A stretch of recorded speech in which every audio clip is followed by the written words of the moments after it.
মুসলিম হিসেবে আমাদের করণীয় কি? ইসলামের ওহির বিধান মেনে চলা নাকি বিজাতীয় সংস্কৃতি বরণ করে নেওয়া? 31st night.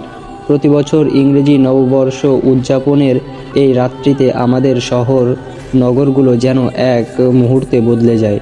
আনন্দ উল্লাসের নামে গান বাজনা, অশ্লীলতা, মদ্যপান ও নানা প্রকার হারাম কাজকর্মে ভরে ওঠে চারপাশের পুরো পরিবেশ।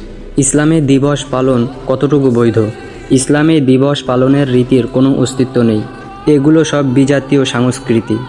আজকে আমরা যে অমুক অমুক দিবস দেখি, সব কাফেরদের রীতিনীতির অনুকরণের চর্চা মাত্র। আচ্ছা বলেন তো, আপনি কখনো দেখেছেন সাহাবায়ে কেরাম কখনো বদর দিবস পালন করেছেন? আচ্ছা বলেন তো, সাহাবায়ে কেরাম কি কখনো উহুদ দিবস পালন করেছেন? বরং ইসলামে মুসলমানদের আনন্দ উল্লাসের জন্য দুটো দিন নির্ধারণ করা হয়েছে। রাসূল সাল্লাল্লাহু আলাইহি ওয়াসাল্লাম মদিনায় এসে দেখেন মদিনাবাসী নির্দিষ্ট দুটো দিনে আনন্দ উল্লাস করে থাকে।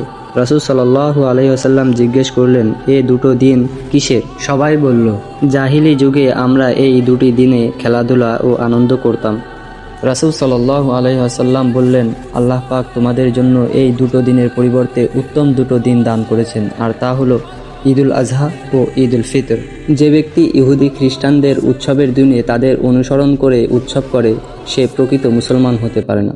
বাংলাদেশের অধিকাংশ মুসলমানই এমনটি করে। ফলে আপনি কি এটা পছন্দ করবেন যে কিয়ামতের ওই ভয়াবহ দিনে আপনি ইহুদি খ্রিস্টান ও মুশরিকদের সাথে একই কাতারে দাঁড়াবেন এবং তাদের সাথে জাহান্নামে থাকবেন?